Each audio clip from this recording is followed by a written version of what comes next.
Hi friends, Maran வீரா சீரியலை பற்றி தான் நம்ம இந்த வீடியோக்குள்ளே பார்க்க போகிறோம். வாங்க நம்ம வீடியோக்குள்ளே போகலாம். வீராவை தான் காட்டுறாங்க. அப்போ வீரா வந்து சோகத்தில் இருக்காங்கன்னு சொல்லிட்டு மாறன் வந்து உங்களுக்கு ஆறுதல் சொல்லிட்டு இருக்கிறாங்க. டேய், நீ என்னடா பண்ணிட்டு இருக்கிற? நான் பாட்டுக்கு பேசாமல் இருந்துட்டு இருக்கிறேன், எனக்கு எதுக்குடா நீ ஆறுதல் சொல்லிட்டு இருக்கிற? உன் வேலையை பார்த்து போடா அப்படின்னு சொல்லவும் உடனே மாறன் சொல்கிறாங்க, நீ வந்து சோகத்தில் இருக்கிறேன்னு நினச்சிட்டுலாம் நான் வந்து உனக்கு ஆறுதல் சொல்லிட்டு இருந்தேன் அப்படின்னு சொல்லிட்டு இருக்கவும், நான் ஒரு சோகம் இல்லை, ஒழுங்கு மரியாதை போடா அப்படின்னு சொல்லிட்டு அவங்க திட்டிகிட்டு இருக்கிறாங்க. அடுத்து பார்த்தோம்னா போட்டியில் யார் ஜெயிச்சாங்க அப்படின்னு சொல்லிட்டு பாட்டி வந்து அவங்க எல்லாத்தையும் கூப்பிடவும் எல்லாருமே வராங்க.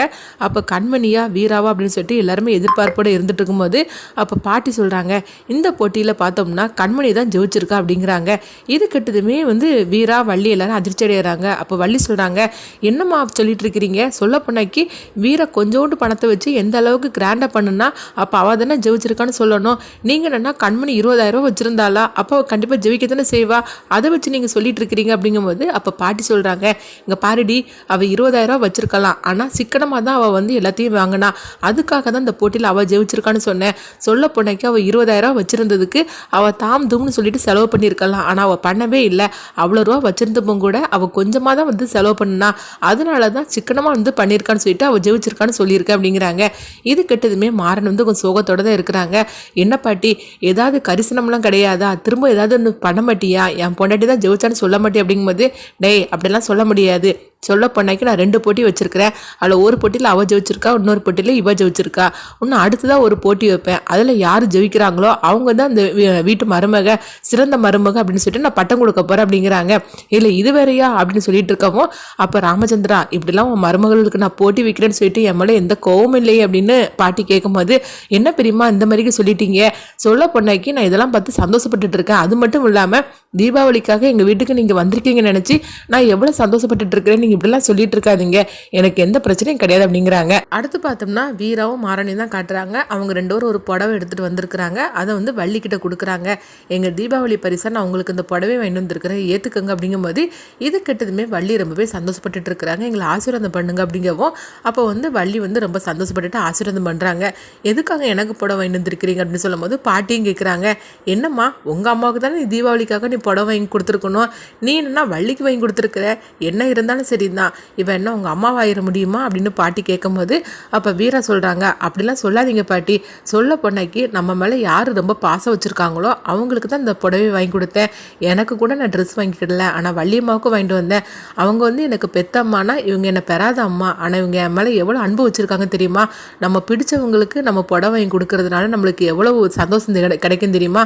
அதனால தான் நான் வந்து வள்ளியம்மாவுக்கு நான் புடவை வாங்கி கொடுத்தேன் அப்படிங்கவும் உடனே வந்து வள்ளி வந்து வீராவை கெட்டி பிடிச்சிட்டு அவங்க கண் கலங்குறாங்க. இதெல்லாம் பார்த்துட்டு வடிவு சொல்கிறாங்க கண்மணிகிட்ட, என்ன கண்மணி, உங்ககிட்ட தான் 20,000 பணம் இருந்துச்சுல, ஒரு 1000 ரூபாய்க்கு நீ புடவை வாங்கி கொடுத்துருந்தேன்னா எவ்வளோ நல்லா இருந்திருக்கும், இப்படி பண்ணிட்டியே பாரு, அவள் 1000 ரூபாய் வச்சுக்கிட்டு இந்த மாதிரிக்கு பண்ணி கடைசியில் வந்து அவள் எல்லார் மனசுல இடம் பிடிச்சிட்டா அப்படிங்கவும் அப்போ கண்மணி சொல்கிறாங்க, எனக்கு இது தோணாமல் போச்சுதான், நான் தப்பு பண்ணிட்டேன்னு அப்படின்னு சொல்லிட்டு இருக்கிறாங்க.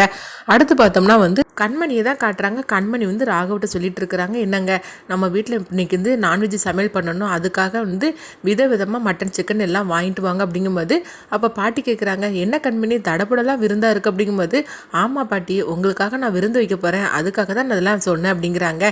இது கெட்டதுமே வந்து வடிவு சொல்கிறாங்க, நல்லா தடப்படலாம் விருந்து வச்சு அந்த அம்மாவை நீ அசத்திடணும் அப்படிங்கிறாங்க. அடுத்து இங்கே பார்த்தோம்னா வந்து வீராவை தான் காட்டுறாங்க. வீரா வந்து ஒரு 300 ரூபாயை வந்து அவங்க வந்து மாறன்ட்ட கொடுக்குறாங்க. இந்த 300 ரூபாய்க்குள்ளே நம்ம இன்றைக்கி விருந்தெல்லாம் ரெடி பண்ணணும் அப்படிங்கிறாங்க. 300 ரூபாயை வச்சு என்ன விருந்து ரெடி பண்ணுறதுக்கு, நான் வேணால் 1 கிலோ மட்டன் இன்னும் தொட்டுமா அப்படிங்கிறாங்க. டேய், 1 கிலோ மட்டன் வாங்கினாலே 1000 ரூபாய் ஆகுண்டா, இந்த 300 ரூபாய் வச்சு மட்டன்லாம் வாங்க முடியாது, 1 கிலோ சிக்கன் வாங்கிட்டு வா அப்படிங்கிறாங்க. இது கெட்டதுமே மாறன்னு சொல்கிறாங்க, வீரா என்ன இருந்தாலும் என் மேலே தப்பு தான், இந்த மாதிரிக்கெலாம் பாட்டி வந்து போட்டி வைப்பாங்கன்னு தெரிஞ்சிருந்தேன்னா என் பாக்கெட்டில் நான் கொஞ்சம் கூடுதலாக பணத்தை வச்சுருப்பேன், இன்றைக்கி நீ எவ்வளோ கஷ்டப்படுற தெரியுமா, எனக்கு ரொம்பவே வந்து பரிதாபமாக இருக்கும் நான் பார்த்தேன் அப்படிங்கும்போது உடனே வீரா சொல்கிறாங்க, அப்படிலாம் ஒரு பிரச்சனையும் கிடையாது, என்ன இருந்தாலும் சரி தான், நம்மளுக்கு வந்து எவ்வளோ ரூபாய் இருக்குதோ அதை வச்சு நம்ம சிக்கனமாக நம்ம குடும்பம் நடத்தணும், அதனால எனக்கு எந்த பிரச்சனையும் கிடையாது. சொல்ல போனாக்கி இந்த 300 ரூபாயில் 1 கிலோ சிக்கன் வாங்கிட்டு வா, அதில் பாதி வந்து குழம்புக்கு வாங்கிட்டு வா, பாதி வந்து பொரிக்கிற மாதிரி கட் பண்ணிட்டு வா, அது இல்லாமல் நீயா பட்டுக்கு ஏதாவது ஏனாதோன்னு செய்து வச்சிடாத அப்படிங்கும்போது உடனே வந்து அங்கே பாட்டி வராங்க. பாட்டி கேட்குறாங்க, என்னம்மா விருந்து வைக்க போறியா அப்படின்னு கேட்கும்போது, அப்படிலாம் ஒன்றும் இல்லை பாட்டி, சொல்ல பண்ணாக்கி இன்னைக்கு தீபாவளி நீங்கள் வந்திருக்கிறீங்க, அதுக்காக உங்களுக்கு நான் வந்து சமையல் பண்ணி தர வேண்டாமா, அதனால தான் நான் வந்து சிக்கன் வாங்கிட்டு வர சொன்னேன். மற்றபடி இந்த போட்டிலாம் நீங்கள் அப்புறமா தானே சொன்னீங்க, போட்டிக்கு இதுக்கு எந்த சம்மந்தமும் கிடையாது.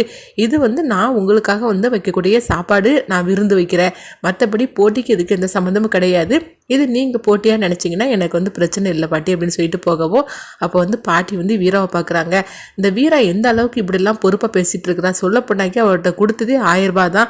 அதில் வந்து அவள் வள்ளிக்கு ட்ரெஸ்ஸும் வாங்கி கொடுத்துருக்குறா, அதுக்கப்புறமா வந்து தீபாவளிக்கு பலகாரமும் பண்ணியிருக்கிறா, மீதி இருக்கிற 300 ரூபாய் வச்சு இன்றைக்கி சிக்கன் வர வாங்கி விருந்து வைக்க போகிறாளாம், எவ்வளோ பொறுப்பாக இருக்கிறா அப்படின்னு சொல்லிக்கிட்டு பாட்டி வந்து அவங்க வீராவை நினச்சி சொல்லிட்டு இருக்கிறாங்க. இந்த மாதிரி தான் இந்த எபிசோட் எடுத்துகிட்டு போகிறாங்க. அடுத்தது இந்த கதை என்ன மாதிரி கொண்டுட்டு போகிறான்னு சொல்லி நம்மளும் வெயிட் பண்ணி பார்க்கலாம்.